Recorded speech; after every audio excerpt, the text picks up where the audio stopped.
Welcome back, everyone. So how do we get better at the middle game? That's why I put so much emphasis on my videos on this topic, because it's really hard to study.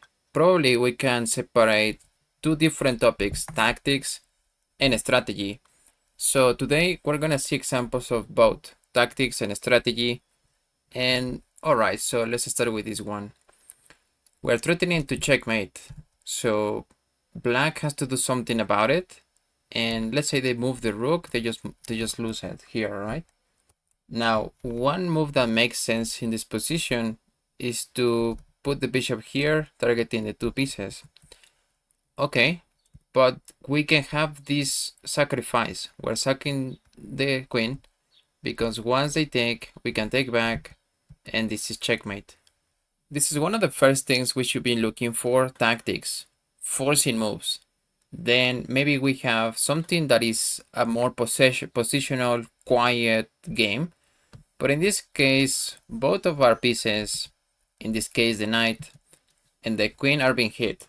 So one way to look at this is there a way to save these two pieces and actually win the game? Yeah, there is. We have tactics. So here we can sack the queen, which is like, it's crazy. But now we have a smaller mate. The king cannot be moved. Let's move on to a strategy. What do we do in these type of positions where the opponent doesn't have any moves? So we can have two approaches, really. The best moves in the position will be queen a3. And once they make a move, I'm gonna even turn on the engine here. Bishop to d7. Now the best move in the position is just to go back. Okay, which is kind of crazy. So the engine, the computer is saying you don't have to do anything about it because you already have good pieces, a beautiful pawn structure. So you just have to wait and see what black does because they really have no moves. Okay, so that is one approach, a little bit more active because I know you guys like the active approach. Let's say, okay, they play king e7. Now we can sack the bishop or offer this bishop to a6. Now once they take, okay, we take back, and we're gonna do a little bit of the same. We're gonna see where they place their pieces, but we can even go more aggressive. b7. Now the rook has to move. Rook to b6. This is completely winning for white. Maybe we can even target this queen. And yeah, the lack of space is limiting black to do anything about it. So this will be the dream position for black, for white. Now there is a very simple method to analyze middle games, which is going actually to the end game and eliminating all pieces. Imagine your board with only the pawn structure you have left. In this case, it's 7 versus 7. However, we might have possibilities to create a pass pawn. So we have 4 versus 3 on this side of the board and 4 versus 3. However, they have double pawns. So the first thing you want to do is attack on this side of the board where they have double pawns.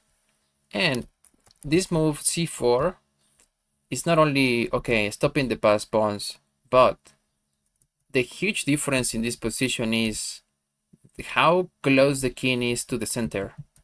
So the king, now we're preventing this one to come in, and it's not gonna be that easy, right? If they threaten to play, let's say e5 to target this pawn, we can just play f3, for example.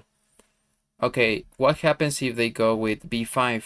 No problem, we can just defend, and if they take, they have this permanent weakness. Now let's see what happens with more pieces on the board. But this is a simple method. It's called the decomposition method. You remove all the pieces, you only see the pawn structure you have left. Okay, now with what we have learned so far, we should be able to figure out what to do in this position, but the nature of the position changes. It's not as simple as just playing c4. We have to have a clear objective here, which is trading all minor pieces. That is going to be the same plan in other games, for example, where we're playing the Ruy Lopez defense. The Ruy Lopez is not the defense. And we get something like knight f3, knight c6, bishop e5, a6. We take this knight, and now they have double pawns. So it's not exactly the same pawn structure we have in our example, but it's very similar, right? They have double pawns, 4, and we have here 4 on this side of the board. So yeah, and the objective will be to trade all pieces, and this is going to be a permanent weakness. Okay, so let's go with this example. Let's start developing our pieces first. That will be the first plan for white. And we can play bishop f4. So yeah, bishop f4. We're gonna have to move this pawn, sorry, on to c6. Now we can even go here and annoy the bejesus out of them, so they can never move this pawn. And now we are also threatening to give a check here. So let's say, what is the move? Oh, let's say they develop the knight. Now we can give a check here, and yeah, they cannot castle anymore. You start bringing your other pieces, but now you have a much clearer plan, and maybe you can even start targeting this pawn later. So that will be your middle game idea, or at least you should have a general idea of what to do for the middle game. Let's not allow black to develop their pieces. Develop your own pieces at the same time. Target the double pawns. And yeah, this should be slightly better for white. Alright, so let's see some examples of how to use the queen. This one is a clear example because the advantage is so much. It's super clear, but so where do you put your queen? Feel free to pause the video on this one. Where would you put your queen in a place where it's gonna put the most pressure, threatening to checkmate the black king? Alright, I hope you found this one. Queen h5. So queen h5 is threatening to checkmate, and we have these two beautiful bishops in place, right? Okay, so the only defensive move is to go h6. Okay, we can now repeat the threat of playing checkmate with queen h7. Now the only defensive move, or it looks like a defensive move, this one. So we can still give a check, and then this is checkmate, nothing to be done for black. This is a beautiful, aesthetically pleasing example of where to put your queen, and it also requires a bit of imagination. This is kind of a crazy move that I would have never seen. So this is Paul Murphy, black to play, and he goes queen a3. So the queen was in a very sad place here. This cannot happen. This will be checkmate. So yeah, okay.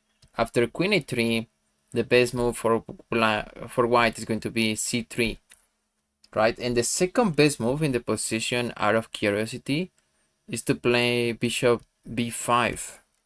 Bishop b5, I guess, getting in this line, but he's just giving up the bishop. It doesn't make sense. So yeah, this is bonkers. Like if they take, the same thing happens. Alright, so yeah, it's just a bit of imagination where to put your queen. Yeah, maybe it's not an unexpected place that you would think of. This is an example on how to use the rooks, but primarily how to use all your pieces in the attack. Because the knights look great. Yeah, they have a good position. Now the bishop is on a long diagonal. The queen is also looking good here. So now let's say we place the rook here on the lining up to the king. And rooks love to be on open files, so this is gonna be a good position for black. Now, the black rook has also a good position on the open file, just to point that out. Okay, the king has to move. That's the best move in the position, and this one requires a lot of precision for black to defend. Let's say they go with a passive move, a6. Now the computer is saying this is going to be a mate in 8. So we can even sack this knight to f5. The best continuation is going to be f6. And the computer is saying, oh yeah, you don't even have to take this queen. No, ignore that. We have a better move, which is this, giving a check. The king has to move. And yeah, this is completely lost for black anyway. But yeah, it's just looking at this beautiful coordination of the pieces. Okay, so another popular place for the rooks. A second here. Another place for the rooks to be in is going to be the 7th rank. Okay, we know that. And if we look at material, objectively this should be a draw. we have pretty much the same pawns and 2 rooks and queen versus the same material. So, but the difference is now the position of the rooks and piece activity. So we can put the rooks together, always a good plan, good idea. And now, let's say they want to trade rooks. We can even chase the queen. Yeah, we can chase the queen, queen to e6. Now let's go with queen b4, g5, and king safety, right? It's important to mention the king safety in this position. Our king is much safer. Now queen c3. Let's say they want to trade rooks. Okay, rook to f7, rook to f6, and we can keep targeting the queen. All right, so here we can just capture. And yeah, this is completely winning for white. Okay, this is going to be the last example of this video. So one of the rooks is loose. This rook is loose. So you want to put it in a better square. You can always go back here, for example, but that is going to be really passive. Now you want to put it on the 7th rank, right? So this is our principle, 7th rank. This is going to accomplish this job, putting pressure on this bishop. Now they have to defend, otherwise we just play checkmate. But now we can even go with this mate of the knight. And yeah, the king has no places to move. Thanks for watching, everyone. Please check out the exclusive content I have for you. It's middle game ideas, how to improve your pieces, how to improve your strategy. Check that out. I will see you on the next one, and take care.